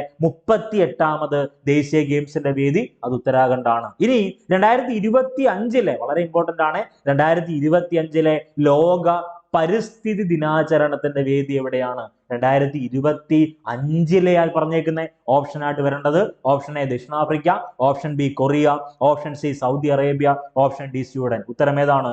ഓപ്ഷൻ ബി കൊറിയയാണ്. അപ്പൊ ഈ സ്വീഡനുമായി ബന്ധപ്പെട്ട് ഒരു ചോദ്യം ഉണ്ടല്ലോ. ലോകത്തിൽ ആദ്യമായി ഇലക്ട്രിക് മണ്ണ് വികസിപ്പിച്ചെടുത്ത രാജ്യമാണ് സ്വീഡൻ. ഓർക്കാൻ വേണ്ടി സ്വീറ്റ് സ്വീഡൻ എന്ന് ഓർത്തു വെച്ചാൽ മതി. അപ്പൊ ഓർത്തു വെക്കണേ, 2025 ലോക പരിസ്ഥിതി ദിനാചരണത്തിന്റെ വേദി ചോദിച്ചാൽ അത് കൊറിയയാണ്. അപ്പൊ 2024 വേദി എവിടെ ആയിരുന്നു? സൗദി അറേബ്യയിലായിരുന്നു. 2023 വേദി ഐവറി കോസ്റ്റ്. 2022 വേദി എവിടെയാണ്? അത് സ്വീഡനാണ്. വളരെ ഇമ്പോർട്ടന്റ് ആണ്, ഒന്ന് ഓർത്തു വെക്കുക. ഇനി ഇന്ത്യൻ വ്യോമസേനയുടെ ഏറ്റവും വലിയ സൈനിക അഭ്യാസമാണ് വായുശക്തി 2024. ഇതിന്റെ വേദി രാജസ്ഥാനിലെ പൊക്രാൻ എന്നറിയപ്പെടുന്ന സ്ഥലത്താണ്. അപ്പൊ പഴയ കാലത്ത് മത്സ്യ എന്നറിയപ്പെടുന്ന ഇന്ത്യൻ സംസ്ഥാനമാണല്ലോ രാജസ്ഥാൻ. അപ്പൊ ഇന്ത്യൻ വ്യോമസേനയുടെ ഏറ്റവും വലിയ സൈനിക അഭ്യാസം വായുശക്തി 2024 വേദി അത് പൊക്രാനാണ്. രാജസ്ഥാനിലെ പൊക്രാനാണ്. അതൊന്ന് ഓർത്തു വെക്കുക. 2023 ബ്രിക്സ് ഉച്ചകോടി വേദി ദക്ഷിണാഫ്രിക്കയിലും 2023 ആസിയാൻ ഉച്ചകോടി വേദി ചോദിച്ചാൽ അത് ഇന്തോനേഷ്യയാണ്. ഈ വേദികളുമായി ബന്ധപ്പെട്ട ഒരു ചോദ്യം ഉറപ്പായും ചോദിക്കും. ഈ ഉറപ്പ് ചോദ്യങ്ങളൊക്കെ വളരെ ഇമ്പോർട്ടന്റ് ആണ്. പാരീസ് ഒളിമ്പിക്സ് വളരെ ഇമ്പോർട്ടന്റ് ആണ്. പാരാലിമ്പിക്സ് വളരെ ഇമ്പോർട്ടന്റ് ആണ്. 18ാം ലോക്സഭ, കേന്ദ്ര മന്ത്രിസഭ, സംസ്ഥാന മന്ത്രിസഭ, കേരളത്തിലെ പ്രധാനപ്പെട്ട ഭിന്നശേഷിക്കാർക്ക് വേണ്ടിയുള്ള പദ്ധതികൾ, കേരളത്തിലെ പ്രധാനപ്പെട്ട ഭിന്നലിംഗക്കാർക്ക് വേണ്ടിയുള്ള ട്രാൻസ്ജെൻഡേഴ്സിന് വേണ്ടിയുള്ള പ്രധാനപ്പെട്ട പദ്ധതികൾ, കുഞ്ഞുങ്ങൾക്ക് വേണ്ടിയുള്ള കുട്ടികൾക്ക് വേണ്ടിയുള്ള പ്രധാനപ്പെട്ട പദ്ധതികൾ, വനിതാ ശാക്തീകരണത്തിന് വേണ്ടിയുള്ള പ്രധാനപ്പെട്ട പദ്ധതികൾ, ഇതൊക്കെ മത്സര പരീക്ഷയിൽ ചോദ്യമായി വരും. അതെല്ലാം നമ്മൾ റിവിഷൻ മോഡൽ എടുത്തു തരാം. അപ്പൊ നമുക്ക് വേണ്ട ചോദ്യത്തിലേക്ക് വരിക. അടുത്തത് മറ്റൊരു പ്രധാനപ്പെട്ട കറണ്ട് അഫയർ.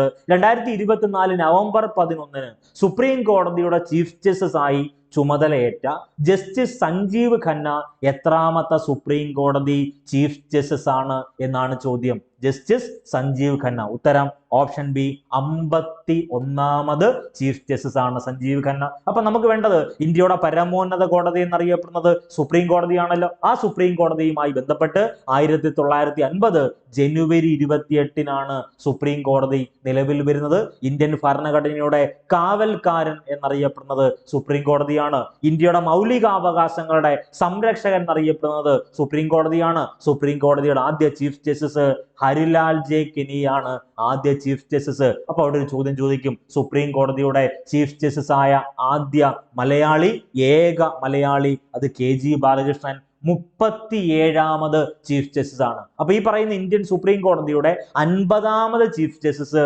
DY ചന്ദ്രചൂഡാണ്. ഇദ്ദേഹത്തെ കേന്ദ്ര സർക്കാർ പുതിയ മനുഷ്യാവകാശ കമ്മീഷന്റെ പുതിയ അധ്യക്ഷനായിട്ട് ഡിക്ലെയർ ചെയ്യാനിരിക്കുകയാണ്. അപ്പൊ അതിന്റെ ഒരു വാർത്ത ഏറ്റവും ലേറ്റസ്റ്റ് ആയി 2 ദിവസം മുമ്പ് വാർത്താ മാധ്യമങ്ങളിലും സമൂഹ മാധ്യമങ്ങളിലും ഈ പറയുന്ന ഇന്ത്യയിലെ പ്രധാനപ്പെട്ട മാധ്യമങ്ങളെല്ലാം റിപ്പോർട്ട് ചെയ്ത ഒരു സംവിധാനമാണ്. പുതിയ മനുഷ്യാവകാശ കമ്മീഷന്റെ അധ്യക്ഷനായിട്ട് DY ചന്ദ്രചൂഡിനെ നിയോഗിക്കാനാണ് കേന്ദ്ര ഗവൺമെന്റും പ്രതിപക്ഷ പാർട്ടികളും സ്വീകരിച്ച നയം, അല്ലെങ്കിൽ ആ ഒരു മീറ്റിംഗിൽ അങ്ങനെയാണ് പറഞ്ഞേക്കുന്നതെന്നാണ് പത്രമാധ്യമങ്ങൾ റിപ്പോർട്ട് ചെയ്യുന്നത്. അതൊന്ന് ഓർത്തു വെക്കുക. അങ്ങനെ അപ്ഡേഷൻ ഉണ്ടാവുകയാണെങ്കിൽ അത് അപ്ഡേറ്റ് ചെയ്ത് പഠിക്കണം. ഓക്കെ, ദെൻ സുപ്രീം കോടതി ജഡ്ജിയായ ആദ്യ വനിത ആരാണ്? അത് ജസ്റ്റിസ് M ഫാത്തിമ ബീവി ആണ്. അപ്പൊ 50ാമത്തെ സുപ്രീം കോടതി ചീഫ് ജസ്റ്റിസ് DY ചന്ദ്രചൂഡാണ്. 51ാമത്തെ ചീഫ് ജസ്റ്റിസ് ആണ് ആര്?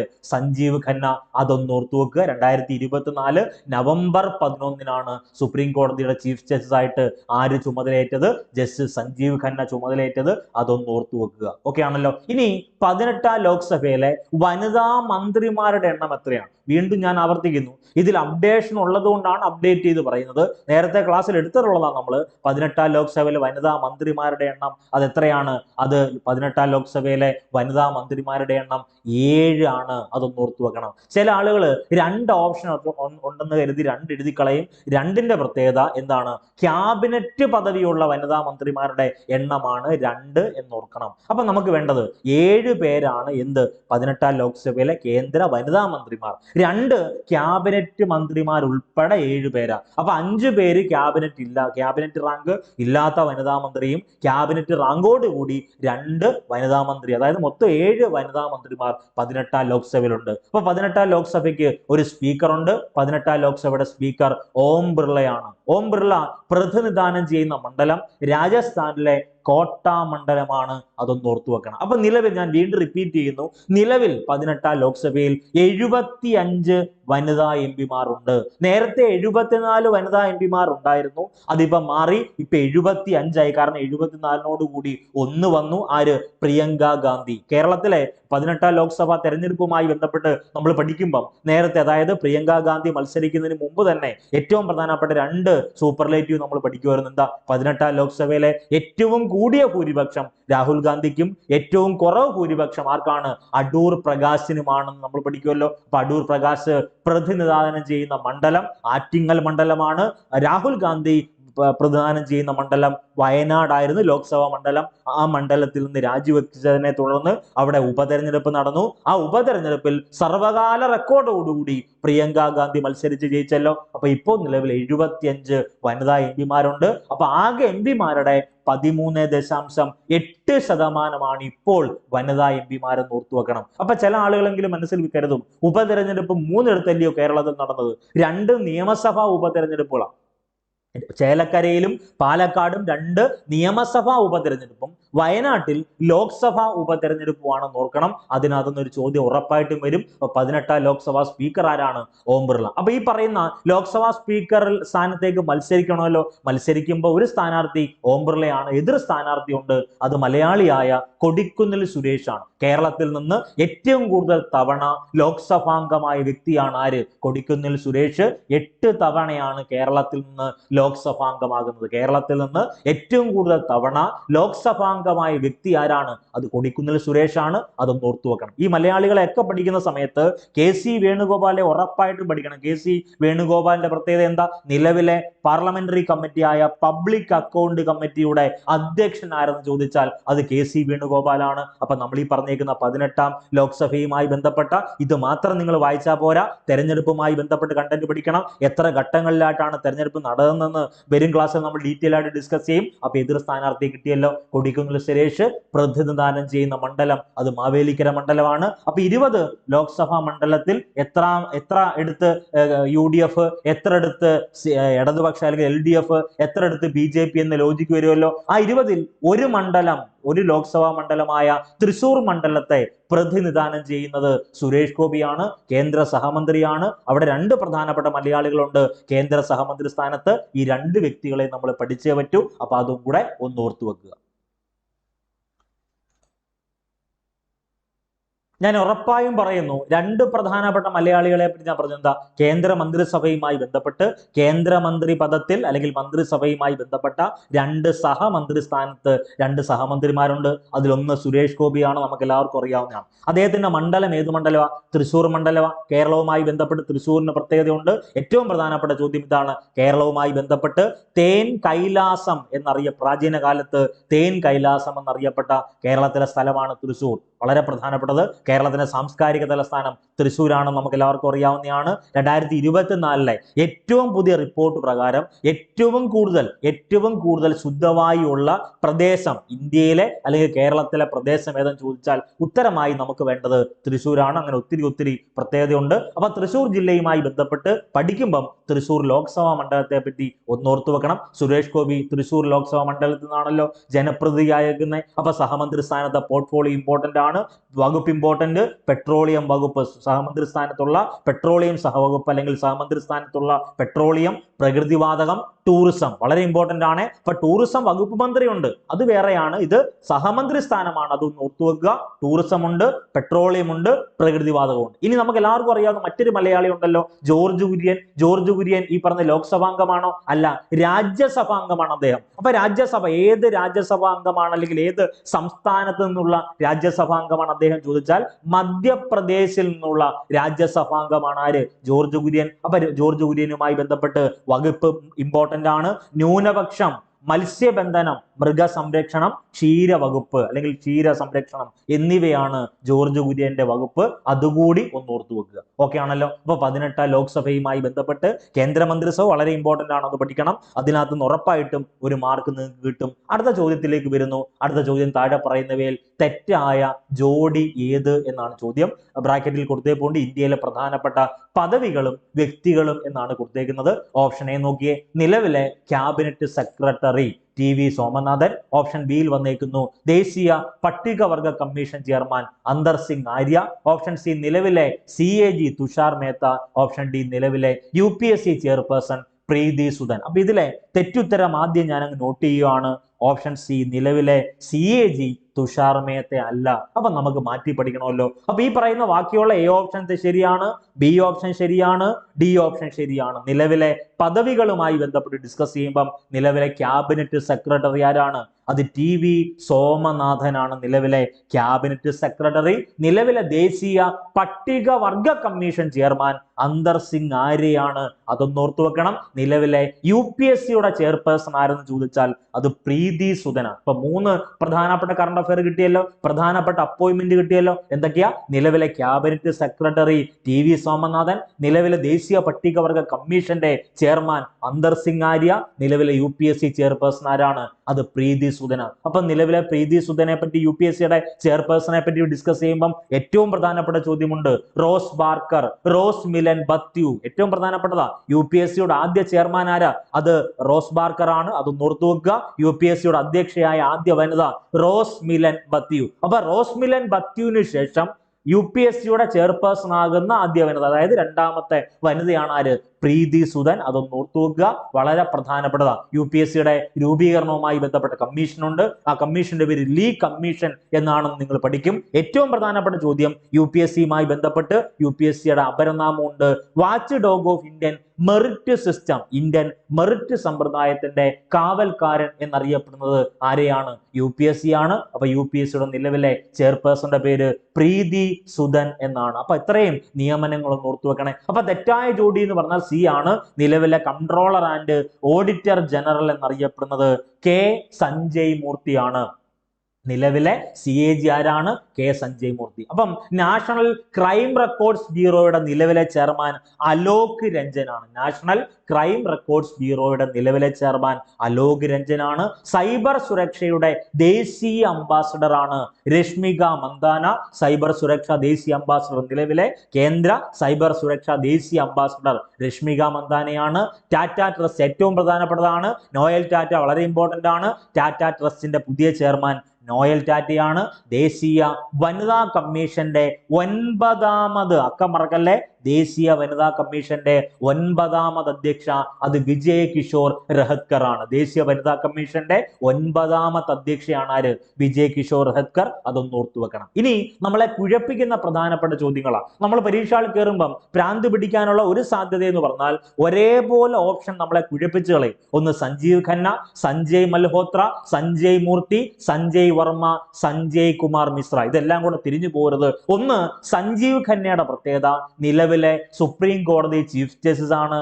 51ാമത്തെ സുപ്രീം കോടതി ചീഫ് ജസ്റ്റിസ് നമുക്ക് എല്ലാവർക്കും അറിയാവുന്നതാണ്. അത് സഞ്ജീവ് ഖന്നയാണ്. സഞ്ജയ് മൽഹോത്രയുടെ പ്രത്യേകത എന്താ? ഇന്ത്യയുടെ കേന്ദ്ര ബാങ്ക് എന്നറിയപ്പെടുന്ന, ബാങ്കുകളുടെ ബാങ്ക് എന്നറിയപ്പെടുന്ന, ഗവൺമെന്റിന്റെ ബാങ്ക് എന്നറിയപ്പെടുന്ന റിസർവ് ബാങ്ക് ഓഫ് ഇന്ത്യയുടെ നിലവിലെ ഗവർണറാണ് ആര്? സഞ്ജയ് മൽഹോത്ര. അപ്പൊ സഞ്ജീവ് ഖന്ന കിട്ടി, സഞ്ജയ് മൽഹോത്ര കിട്ടി. ഇനി സഞ്ജയ് മൂർത്തി ഉണ്ട്, നിലവിലെ CAG. നിലവിലെ കൺട്രോളർ ആൻഡ് ഓഡിറ്റർ ജനറൽ എന്നറിയപ്പെടുന്നത് സഞ്ജയ് മൂർത്തിയാണല്ലോ. ഇന്ത്യൻ പൊതു ഖജനാവിന്റെ കാവൽക്കാരൻ എന്നറിയപ്പെടുന്നത് സഞ്ജയ് മൂർത്തിയാണല്ലോ. അപ്പൊ സഞ്ജയ് മൂർത്തി നിലവിലെ CAG ആണ്. ദെൻ സഞ്ജയ് വർമ്മയുണ്ട്. നിലവിലെ സഞ്ജയ് വർമ്മയുടെ പ്രത്യേകത എന്താ? Indian high commissioner to Canada. Indian high commissioner to Canada ആരെന്ന് ചോദിച്ചാൽ അത് സഞ്ജയ് വർമ്മയാണ്. ഇതേപോലെ 4 ഓപ്ഷൻ മതി നമ്മളെ കുഴപ്പിച്ച് കളയാൻ. അടുത്തത് സഞ്ജയ് കുമാർ മിശ്രയുണ്ട്. നിലവിലെ GST ട്രൈബ്യൂണലിന്റെ ചെയർമാൻ ആണ് സഞ്ജയ് കുമാർ മിശ്ര. അപ്പൊ സഞ്ജീവ് ഖന്ന കിട്ടി, സഞ്ജയ് മൽഹോത്ര കിട്ടി, സഞ്ജയ് മൂർത്തി കിട്ടി, സഞ്ജയ് വർമ്മ കിട്ടി, സഞ്ജയ് കുമാർ മിശ്ര കിട്ടി. ഇത്രയും കാര്യങ്ങളൊക്കെ ആണല്ലോ, തിരിഞ്ഞു പോലെ. ഇനി നമുക്ക് വേണ്ടത് പ്രസ് ട്രസ്റ്റ് ഓഫ് ഇന്ത്യയുടെ പുതിയ ചെയർമാൻ അവീക് സർക്കാരാണ്. Press trust of India. അപ്പൊ നമുക്ക് എല്ലാവർക്കും അറിയാവുന്നതാണ്, ഇന്ത്യയിലെ ഏറ്റവും വലിയ വാർത്താ ഏജൻസിയുടെ പേരാണ് PTI അല്ലെങ്കിൽ press trust of India. Press trust of ഇന്ത്യയുടെ പുതിയ ചെയർമാൻ അവീക് സർക്കാരും പുതിയ വൈസ് ചെയർമാൻ ചോദിച്ചാൽ അത് പ്രവീൺ സോമേശ്വറാണ്. അപ്പൊ ഈ പറയുന്ന PTI അല്ലെങ്കിൽ പ്രസ് ട്രസ്റ്റ് ഓഫ് ഇന്ത്യയുടെ പ്രത്യേകത, ഇന്ത്യയിലെ ഏറ്റവും വലിയ വാർത്താ ഏജൻസി ഏതെന്ന് ചോദിച്ചാൽ അത് PTI ആണ്. ഇന്ത്യയിൽ ആദ്യത്തെ വാർത്താ ഏജൻസി ചോദിച്ചാലും അത് PTI. PTI സ്ഥാപിതമാകുന്നത് 1947. ഇന്ത്യക്ക് സ്വാതന്ത്ര്യം കിട്ടുന്ന അതേ വർഷം 1947 സ്ഥാപിതമാകുന്നത്. ഓഗസ്റ്റ് 27 സ്ഥാപിതമായി. പക്ഷെ പ്രവർത്തനം ആരംഭിക്കുന്നത് 1949 മുതലാണ്. അതിന്റെ ആസ്ഥാനം ചോദിച്ചാൽ അത് ന്യൂഡൽഹിയാണ്. ദില്ലി എന്നും ഇന്ദ്രപ്രസ്ഥ എന്നൊക്കെ അറിയപ്പെട്ട ന്യൂഡൽഹിയാണ് പ്രസ് ട്രസ്റ്റ് ഓഫ് ഇന്ത്യയുടെ ആസ്ഥാനം. പ്രസ് ട്രസ്റ്റ് ഓഫ് ഇന്ത്യയുടെ ഔദ്യോഗിക ഭാഷകൾ 2 എണ്ണമാണ്. ഒന്ന് ഹിന്ദിയുമുണ്ട്, മറ്റൊന്ന് ഇംഗ്ലീഷുമുണ്ട്. അതൊന്ന് ഓർത്തു വെക്കണം. ഇനി നമ്മളെ കുഴപ്പിക്കുന്ന മറ്റൊരു സംഭവമാണ് press council of India. Press trust of India ഉണ്ട്, പ്രസ് കൗൺസിൽ ഓഫ് ഇന്ത്യ ഉണ്ട്. പ്രസ് കൗൺസിൽ ഓഫ് ഇന്ത്യയുടെ മറ്റൊരു പേരാണല്ലോ PCI. നിലവിൽ വരുന്നത് 1966. അപ്പൊ ഇതിനൊരു ആസ്ഥാനം ഉണ്ടേത്? പ്രസ് കൗൺസിൽ ഓഫ് ഇന്ത്യയുടെ ആസ്ഥാനം അത് ന്യൂഡൽഹിയാണ്. പ്രസ് കൗൺസിൽ ഓഫ് ഇന്ത്യ ഒരു സ്വതന്ത്ര പദവിയുള്ള ക്വാസി ജുഡീഷ്യൽ സ്ഥാപനമാണ്. അത് വളരെ ഇമ്പോർട്ടന്റ് ആണ്. അപ്പൊ പ്രസ് കൗൺസിൽ ഓഫ് ഇന്ത്യ നമ്മൾ പറഞ്ഞു, പ്രസ് ട്രസ്റ്റ് ഓഫ് ഇന്ത്യ പറഞ്ഞു. 2 ചോദ്യമാണ്. അപ്പം കേരള PSC മത്സര പരീക്ഷയ്ക്ക് ചോദിക്കുന്ന പ്രധാനപ്പെട്ട നിയമനങ്ങൾ ഒന്ന് ഓർത്തു വെക്കുക. വളരെ പ്രധാനപ്പെട്ടതാ. വീണ്ടും ഞാൻ ആവർത്തിക്കുന്നു, ഡിസംബർ 21 അപ്ഡേഷൻ കണ്ടന്റ് ആണ് ഈ പറയുന്നത്. ഡിസംബറിന് ശേഷം ജാനുവരി വരെ 2025, 2025 ഫെബ്രുവരി അങ്ങോട്ടൊക്കെ മാസങ്ങൾ ഇങ്ങനെ പോകുന്ന സമയത്ത് ഇതിനകത്ത് ഏതെങ്കിലും തരത്തിലുള്ള നിയമനത്തിൽ മാറ്റമുണ്ടെങ്കിൽ അപ്ഡേറ്റ് ചെയ്ത് പഠിക്കുക. ഇത് കറണ്ട് അഫയേഴ്സ് ആണ്. മാറുന്ന സമയത്ത് എന്ത് ചെയ്യുക? മാറ്റി അപ്ഡേറ്റ് ചെയ്യുക. അപ്പൊ നിയമനങ്ങൾ പഠിക്കുമ്പോൾ ഏറ്റവും പ്രധാനപ്പെട്ട 4 നിയമനങ്ങൾ നമുക്ക് കാണാപ്പാടമാണെന്ന് നമുക്ക് എല്ലാവർക്കും അറിയാം. ഇന്ത്യയുടെ രാഷ്ട്രപതി, നിലവിലെ രാഷ്ട്രപതി ആരാണ്? അത് ദ്രൗപദി മുർമുവാണ്. നമുക്ക് കാണാപ്പാടമാണല്ലോ. നിലവിൽ ഇന്ത്യയുടെ ഉപരാഷ്ട്രപതി ആരാ? അത് ജഗദീപ് ധൻഖർ ആണ്. നമുക്ക് കാണാപ്പാടമാണ്. ഇന്ത്യയുടെ പ്രധാനമന്ത്രി നരേന്ദ്രമോദിയാണെന്ന് അത് കാണാപ്പാടമാണ്. ഇന്ത്യയുടെ പ്രതിപക്ഷ നേതാവ്, നിലവിലെ ലോക്സഭാ പ്രതിപക്ഷ നേതാവ് രാഹുൽ ഗാന്ധിയാണ്. നമുക്കറിയാം. ഈ 4 നിയമനങ്ങൾ നമുക്ക് കാണാപ്പാടമാണ്. ഇന്ത്യയുടെ രാഷ്ട്രപതി ദ്രൗപദി മുർമു ആണ്. ഇന്ത്യയുടെ ഉപരാഷ്ട്രപതി ജഗദീപ് ധൻഖർ ആണ്. ഇന്ത്യയുടെ പ്രധാനമന്ത്രി നരേന്ദ്രമോദിയാണ്. നരേന്ദ്രമോദിക്ക് 2 പ്രധാനപ്പെട്ട പുസ്തകങ്ങളുണ്ട്. എക്സാം വാരിയേഴ്സും ലെറ്റേഴ്സ് ടു മദറും. ലെറ്റേഴ്സ് ടു മദർ എന്ന പുസ്തകം എഴുതിയത് നരേന്ദ്രമോദിയാണ്. എക്സാം വാരിയേഴ്സ് എന്ന പുസ്തകം എഴുതിയതും ആര് തന്നെ? നരേന്ദ്രമോദി. ഇനി നോക്കിയേ, നിലവിലെ ക്യാബിനറ്റ് സെക്രട്ടറിയുടെ പേര് TV സോമനാഥൻ എന്നാണ്. മാറുന്ന സമയത്ത് മാറ്റി അപ്ഡേറ്റ് ചെയ്യണം. നിലവിലെ ക്യാബിനറ്റ് സെക്രട്ടറി ആരാ? അത് TV സോമനാഥനാണ്. ദേശീയ പട്ടികവർഗ കമ്മീഷന്റെ നിലവിലെ ചെയർമാൻ അന്തർ സിംഗ് ആര്യയാണ്. ദേശീയ പട്ടികവർഗ കമ്മീഷന്റെ നിലവിലെ ചെയർമാൻ അന്തർ സിംഗ് ആര്യയാണ്. UPSCയുടെ നിലവിലെ ചെയർപേഴ്സൺ ആരാണ്? നിലവിലെ ചെയർപേഴ്സൺ ആണ് ചെയർപേഴ്സൺ പ്രീതി സുധനാണ്. ഇനി കേന്ദ്ര സർക്കാരിന്റെ മുഖ്യ സാമ്പത്തിക ഉപദേഷ്ടാവിന്റെ പേര് V അനന്ത നാഗേശ്വരനാണ്. കേന്ദ്ര സർക്കാരിന്റെ മുഖ്യ സാമ്പത്തിക ഉപദേഷ്ടാവിന്റെ പേരെന്താ? V അനന്ത നാഗേശ്വരനാണ്. അതൊന്ന് ഓർത്തു വെക്കുക. ഇനി വളരെ പ്രധാനപ്പെട്ട ഒരു ചോദ്യമാണ്, താനൂർ ബോട്ട് അപകടം അന്വേഷിക്കുന്ന ജുഡീഷ്യൽ കമ്മീഷന്റെ അധ്യക്ഷന്റെ പേര് ജസ്റ്റിസ് VK മോഹനൻ എന്നാണ്. അപ്പൊ നിലവിലെ സുപ്രീം കോടതി ചീഫ് ജസ്റ്റിസ് ആരാണ്? അത് സഞ്ജീവ് ഖന്ന. സുപ്രീം കോടതിയുടെ 51ാമത് ചീഫ് ജസ്റ്റിസ് ആണ്. ലോക്സഭാ സ്പീക്കർ ചോദിച്ചാൽ അത് ഓം ബിർളയാണ്. ഓം ബിർള ഏത് മണ്ഡലത്തെയാ? പ്രതിനിധാനം ചെയ്യുന്ന രാജസ്ഥാനിലെ കോട്ട മണ്ഡലത്തെയാണ്. ഇനി ലോക്സഭയുടെ സെക്രട്ടറി ജനറൽ അത് ഉൽപ്പൽ കുമാർ സിംഗ് ആണ് ലോക്സഭാ സെക്രട്ടറി ജനറൽ. ക്യാബിനറ്റ് സെക്രട്ടറിയുടെ പേര് അത് TV സോമനാഥനാണ്. രാജ്യസഭയുടെ ചെയർമാൻ നമുക്ക് എല്ലാവർക്കും അറിയാം. രാജ്യസഭയുടെ ചെയർമാൻ ആരാണ്? ഉപരാഷ്ട്രപതിയാണ്. രാജ്യസഭയുടെ ചെയർമാൻ ഇപ്പൊ ആരാണ്? അത് ജഗദീപ് ധൻഖർ ആണ്. രാജ്യസഭയുടെ പ്രതിപക്ഷ നേതാവ് മല്ലികാർജുൻ ഖാർഗെയും ലോക്സഭയുടെ പ്രതിപക്ഷ നേതാവ് ആരാണ്? അത് രാഹുൽ ഗാന്ധിയാണ്. രാജ്യസഭാ കക്ഷി നേതാവ് ഉണ്ടല്ലോ, രാജ്യസഭാ കക്ഷി നേതാവ് JP നദ്ദ എന്നറിയപ്പെടുന്ന ജഗത് പ്രകാശ് നദ്ദയാണ്. രാജ്യസഭയുടെ ഡെപ്യൂട്ടി ചെയർമാൻ ആരെന്ന് ചോദിച്ചാൽ അത് ഹരിവംശ് നാരായൺ സിംഗ് ആണ്. ഓക്കെ, ദെൻ രാജ്യസഭയ്ക്ക് ഒരു സെക്രട്ടറി ജനറൽ ഉണ്ട്, അത് പ്രമോദ് ചന്ദ്ര മോദിയാണ്. ദേശീയ പട്ടികജാതി കമ്മീഷൻ ചെയർമാന്റെ പേര് അത് കിഷോർ മക്വാനയാണ്. ദേശീയ പട്ടികജാതി കമ്മീഷൻ ചെയർമാൻ ആരാ? അത് കിഷോർ മക്വാന. 7ാമത് പട്ടികജാതി കമ്മീഷൻ ചെയർമാനാണ് കിഷോർ മക്വാന. മറ്റൊരു പ്രധാനപ്പെട്ട ചോദ്യമുണ്ട്. മോദി കോമൺ മാൻസ് PM എന്നറിയപ്പെടുന്ന ഒരു പുസ്തകമുണ്ട്. ആ പുസ്തകം എഴുതിയത് കിഷോർ മക്വാനയാണ്. അതൊന്ന് ഓർത്ത് വെക്കുക. ദെൻ നിലവിലെ CAG controller and auditor general K Sanjay Murthy നമ്മൾ നേരത്തെ പറഞ്ഞിരുന്നു. ദെൻ നിലവിലെ നമ്മളെ കുഴപ്പിച്ചു കളയും CAG K സഞ്ജയ് മൂർത്തി. അറ്റോർണി ജനറൽ ആരെന്ന് ചോദിച്ചാൽ അത് R വെങ്കിട്ടരമണി. സോളിസിറ്റർ ജനറൽ ആരെന്ന് ചോദിച്ചാൽ അത് തുഷാർ മേത്ത. മൂന്ന് ചോദ്യമാണ്. നിലവിലെ CAG ആരാ? K സഞ്ജയ് മൂർത്തി. നിലവിലെ അറ്റോർണി ജനറൽ ആരാ? R വെങ്കിട്ടരമണി. സോളിസിറ്റർ ജനറൽ ആരെന്ന് ചോദിച്ചാൽ അത് തുഷാർ മേത്തയാണ്. മൂന്ന് ചോദ്യമാണ്. ഇനി നമുക്ക് ഏറ്റവും പ്രധാനപ്പെട്ട ചോദ്യം, ഈ CAG യെ പറ്റി പഠിക്കുമ്പോൾ 3 പ്രധാനപ്പെട്ട ചോദ്യങ്ങൾ നിങ്ങൾ പഠിച്ചേ പറ്റൂ. CAG യെ പറ്റി പ്രതിപാദിക്കുന്ന ആർട്ടിക്കിൾ 148 മുതൽ 151 വരെയാണ്. ഇന്ത്യൻ പൊതുഖജനാവിന്റെ കാവൽക്കാരൻ എന്നറിയപ്പെടുന്നത് CAG ആണ്. പാർലമെന്ററി കമ്മിറ്റിയായ പബ്ലിക് അക്കൗണ്ട് കമ്മിറ്റിയുടെ സുഹൃത്തും വഴികാട്ടിയും പബ്ലിക് അക്കൗണ്ട് കമ്മിറ്റിയുടെ കണ്ണും കാതും എന്നൊക്കെ അറിയപ്പെടുന്ന ആരെയാണ്? അത് CAG ആണ്. CAGയുടെ കാലാവധി 6 വർഷം അല്ലെങ്കിൽ 65 വയസ്സാണ്. അപ്പൊ നിലവിലെ CAGയുടെ പേരാരാണ്? K സഞ്ജയ് മൂർത്തിയാണ്. മാറുന്ന സമയത്ത് മാറ്റി അപ്ഡേറ്റ് ചെയ്യണം. നമുക്ക് വേണ്ടി ഇത്രയും കാര്യങ്ങൾ ഓർത്തു വെക്കണം. ഇനി ഈ പറഞ്ഞ CAGയെ നിയമിക്കുന്നത് രാഷ്ട്രപതിയാണ്. പ്രധാനപ്പെട്ട നിയമനങ്ങളിലെല്ലാം രാഷ്ട്രപതിയാണല്ലോ. നിലവിലെ രാഷ്ട്രപതി ദ്രൗപദി മുർമു ആണ്. അപ്പൊ നിയമിക്കുന്നത് പ്രസിഡന്റ് ആണ്. ഇന്ത്യയിൽ ആദ്യത്തെ CAG ആരെന്ന് ചോദിച്ചാൽ അത് നരഹരി റാവു ആണ്. ഇന്ത്യയിലെ ആദ്യത്തെ CAGയുടെ പേരെന്താ? അത് നരഹരി റാവു ആണ്. ഇനി നീതി ആയോഗ് എന്നറിയപ്പെടുന്ന, നിങ്ങൾ നോക്കിയാൽ മതി, മിക്ക മത്സര പരീക്ഷയിലും നീതി ആയോഗുമായി ബന്ധപ്പെട്ട ഒരു ചോദ്യം കാണാൻ സാധ്യത കൂടുതലാണ്. 2015 ജനുവരി 1 ആസൂത്രണ കമ്മീഷന് പകരം നിലവിൽ വന്ന പുതിയ സംവിധാനത്തിന്റെ പേരാണ് നീതി ആയോഗ്. നീതി ആയോഗിന്റെ നിലവിലെ ചെയർമാൻ നരേന്ദ്രമോദിയാണ്. നീതി ആയോഗിന്റെ നിലവിലെ വൈസ് ചെയർമാൻ സുമൻ ബെറിയാണ്. നിലവിലെ CEO BVR സുബ്രഹ്മണ്യമാണ്. മാറുന്ന സമയത്ത് മാറ്റി അപ്ഡേറ്റ് ചെയ്യണം. ഇപ്പൊ 2015 ജനുവരി 1 ആസൂത്രണ കമ്മീഷൻ എന്ന സംവിധാനത്തിന് പകരം വന്ന പുതിയ സംവിധാനത്തിന്റെ പേരാണ് നീതി ആയോഗ്. ഈ ഒരു ടോപ്പിക് പഠിക്കുന്ന സമയത്ത് പഞ്ചവത്സര പദ്ധതി എന്ന കൺസെപ്റ്റിനെ പറ്റി നിങ്ങളൊന്ന് ഓർത്തു വെക്കുക. ലോകത്തിൽ ആദ്യമായി പഞ്ചവത്സര പദ്ധതി എന്ന ആശയം നിലവിൽ വന്നത് USSR എന്നറിയപ്പെടുന്ന സോവിയറ്റ് യൂണിയനിലാണ്. കൊണ്ടുവന്ന വ്യക്തിയുടെ പേര് ജോസഫ് സ്റ്റാലിൻ. ഇന്ത്യൻ ദേശീയ ആസൂത്രണ കമ്മിറ്റി നിലവിൽ വന്ന വർഷം 1938. ഇന്ത്യയിൽ പഞ്ചവത്സര പദ്ധതികൾ ആരംഭിക്കുന്ന വർഷം 1951. ഇന്ത്യയിൽ പ്ലാനിംഗ് കമ്മീഷൻ അല്ലെങ്കിൽ ആസൂത്രണ കമ്മീഷൻ നിലവിൽ വന്നത് 1950. ഈ 1950 നിലവിൽ വന്ന ആസൂത്രണ കമ്മീഷന് പകരം നിലവിൽ വന്ന പുതിയ സംവിധാനത്തിന്റെ പേരാണ് നീതി ആയോഗ്. ഇന്ത്യയുടെ തിങ്ക് ടാങ്ക് എന്നറിയപ്പെടുന്നത് നീതി ആയോഗിനെയാണ്.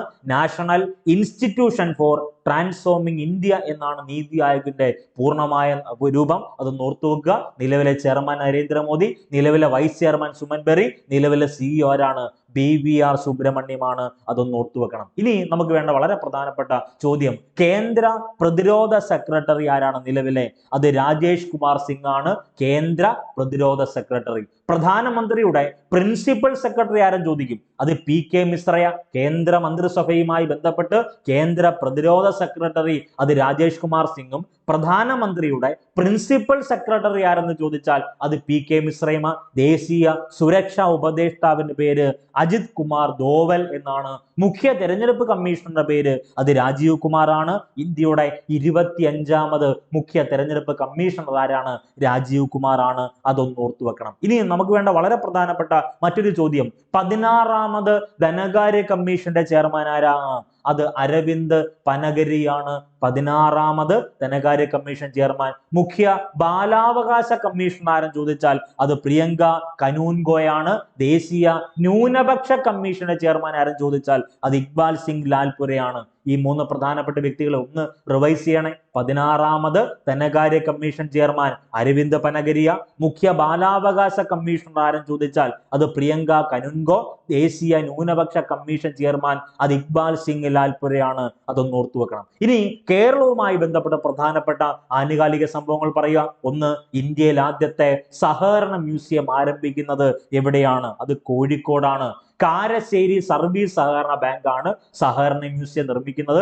ഇന്ത്യയിൽ ആദ്യത്തെ സഹകരണ മ്യൂസിയം ആരംഭിക്കുന്നത് കോഴിക്കോടാണ്. അപ്പൊ നമ്മൾ 3 പ്രധാനപ്പെട്ട ചോദ്യങ്ങൾ പഠിക്കും. ഒന്ന്, ലോക സഹകരണ പ്രസ്ഥാനത്തിന്റെ പിതാവ് എന്നറിയപ്പെടുന്നത് റോബർട്ട് ഓവൻ ആണ്. ലോകത്തിൽ ആദ്യമായി സഹകരണ പ്രസ്ഥാനം നിലവിൽ വന്നത് ഇംഗ്ലണ്ടിലാണ്. ലോക സഹകരണ പ്രസ്ഥാനത്തിന്റെ പിതാവാരാണ്? റോബർട്ട് ഓവൻ ആണ്. ഇന്ത്യൻ സഹകരണ പ്രസ്ഥാനത്തിന്റെ പിതാവാരാണ്? അത് ഫ്രെഡറിക് നിക്കോൾസൺ. ഇന്ത്യൻ സഹകരണ പ്രസ്ഥാനത്തിന്റെ പിതാവ് എന്നറിയപ്പെടുന്നത് ഫ്രെഡറിക് നിക്കോൾസൺ. ഇനി കേരള സഹകരണ പ്രസ്ഥാനത്തിന്റെ പിതാവുണ്ട്. കേരള സഹകരണ പ്രസ്ഥാനത്തിന്റെ പിതാവ് എന്നറിയപ്പെടുന്നത് ആരാണ്? അത് AK ഗോപാലനാണ്. പാവങ്ങളുടെ പടത്തലവൻ എന്നറിയപ്പെടുന്ന AK ഗോപാലനാണ് കേരള സഹകരണ പ്രസ്ഥാനത്തിന്റെ പിതാവ്. അപ്പൊ ഇന്ത്യയിലെ ആദ്യത്തെ സഹകരണ മ്യൂസിയം ആരംഭിക്കുന്നത് എവിടെയാണ്? അത് കോഴിക്കോട്. കോഴിക്കോട് കാരശ്ശേരി സർവീസ് സഹകരണ ബാങ്കാണ് ഈ സഹകരണ മ്യൂസിയം നിർമ്മിക്കുന്നത്. അതൊന്ന് ഓർത്തു വെക്കണം. ഇനി നമുക്ക് എല്ലാവർക്കും അറിയാവുന്ന വളരെ പ്രധാനപ്പെട്ട ഒരു സംവിധാനമാണല്ലോ കുടുംബശ്രീ. കുടുംബശ്രീയുടെ വാർഷിക സർഗോത്സവത്തിന്റെ പേരാണ് അരങ്ങ് 2024. അതിൽ ജേതാക്കളായ ജില്ല അത് കാസർഗോഡ് ജില്ലയാണ്. കുടുംബശ്രീയുടെ വാർഷിക സർഗോത്സവമായ അരങ്ങ് 2024 ജേതാക്കളായ ജില്ല കാസർഗോഡ്. സപ്തഭാഷാ സംഗമ ഭൂമി എന്നറിയപ്പെടുന്നത് കാസർഗോഡ്. ഇന്ത്യയിൽ ഏറ്റവും കൂടുതൽ പ്രാദേശിക ഭാഷകൾ സംസാരിക്കുന്ന ജില്ല കാസർഗോഡ്. ഒരു പ്രധാനപ്പെട്ട പദ്ധതിയുണ്ട് കേരളത്തിൽ ആദ്യമായി പെൻ ഫ്രണ്ട് പദ്ധതി, പേനാ സൗഹൃദ പദ്ധതി നടപ്പിലാക്കിയ ജില്ല ഏതെന്ന് ചോദിച്ചാൽ അത് കാസർഗോഡാണ്. കാസർഗോഡുമായി ബന്ധപ്പെട്ട ഒത്തിരി അപ്ഡേറ്റഡ് കണ്ടന്റ് ഉണ്ട്. അതൊന്ന് ഓർത്തു വെക്കണം. അടുത്തത് 2024 ജനുവരി 28 മുതൽ ഫെബ്രുവരി 3 വരെ തൃശ്ശൂരിൽ നടന്ന സാർവദേശീയ സാഹിത്യോത്സവത്തിന്റെ മുഖവാക്യം എന്താണ് എന്നാണ് ചോദ്യം. സാഹിത്യം, സംസ്കാരം, പുരോഗതി. ഇതൊന്ന് ഓർത്തു വെക്കുക. വളരെ പ്രധാനപ്പെട്ട ഒരു ആനുകാലിക സംഭവമാണ്. ഇനി ഈ പറയുന്ന 2024 അവസാനിക്കാൻ പോകുന്നു. ഈ 2024 അവസാനിക്കാൻ പോകുന്ന സമയത്ത് നിങ്ങൾ ഈ പറയുന്ന 3 പ്രധാനപ്പെട്ട ഏരിയ ഒന്ന് വായിച്ചിട്ട് പോവുക. നിങ്ങൾ എഴുതാൻ പോകുന്ന ഏത് പരീക്ഷയ്ക്കും 1 മാർക്ക് ഉറപ്പായും ചോദിക്കുന്ന ഒരു ഏരിയയാണ് അൽ അമീൻ എന്ന മാഗസിൻ, ചട്ടമ്പി സ്വാമികൾ എന്ന നവോത്ഥാന നായകൻ, വൈക്കം സത്യാഗ്രഹം എന്ന കേരളത്തിലെ ഏറ്റവും പ്രധാനപ്പെട്ട, ഇന്ത്യയിലെ തന്നെ ഏറ്റവും പ്രധാനപ്പെട്ട ക്ഷേത്ര സമരം. ഈ 3 കാര്യങ്ങളുടെയും 100ാം വാർഷികം 2024. അതുകൊണ്ട് തന്നെ ഉറപ്പായും ഈ 3 കാര്യങ്ങൾ ഒന്ന് ഓർത്തു വെക്കുക. ഒന്ന്, അൽ അമീൻ നമുക്ക് എല്ലാവർക്കും അറിയാവുന്നതാണ്. കേരളത്തിലെ സുഭാഷ് ചന്ദ്രബോസ് എന്നറിയപ്പെടുന്ന, കേരളത്തിൽ 1930 നിയമലംഘന സമരം എന്നറിയപ്പെടുന്ന ഉപ്പ് സത്യാഗ്രഹം ബേപ്പൂർ അല്ലെങ്കിൽ കോഴിക്കോട് നിന്ന് സംഘടിപ്പിച്ച നവോത്ഥാന നായകനായ മുഹമ്മദ് അബ്ദുറഹ്മാൻ സാഹിബ് ആരംഭിച്ച മാസികയുടെ പേരാണ് അൽ അമീൻ. അൽ അമീൻ എന്നറിയപ്പെടുന്ന മാസിക അല്ലെങ്കിൽ പത്രം ആരംഭിച്ച വർഷം 1924. അതിന്റെ 100ാം വാർഷികമാണ് 2024. അതൊന്ന് ഓർത്തു വെക്കണം. രണ്ടാമത്തത് ചട്ടമ്പി സ്വാമികളുടെ സമാധി 100ാം വാർഷികം. ചട്ടമ്പി സ്വാമികളുടെ സമാധിയുമായി ബന്ധപ്പെട്ട് 100ാം വാർഷികം 1924. അപ്പൊ 1924മായി ബന്ധപ്പെട്ട് നമുക്ക് വേണ്ട എന്താ? 2024 ചട്ടമ്പി സ്വാമിയുടെ സമാധിയുടെ 100ാം വാർഷികമാണ്. അപ്പൊ 1924 ചട്ടമ്പി സ്വാമികൾ സമാധിയാകുന്നത്. അപ്പൊ ചട്ടമ്പി സ്വാമികളുമായി ബന്ധപ്പെട്ട ചോദ്യങ്ങൾ ഏതെങ്കിലും വന്നാൽ നിങ്ങൾ ഉറപ്പായും എഴുതണം. ചട്ടമ്പി സ്വാമികളെ അറിയപ്പെടുന്ന പേര് ബാലഭട്ടാരകൻ എന്നാണ്.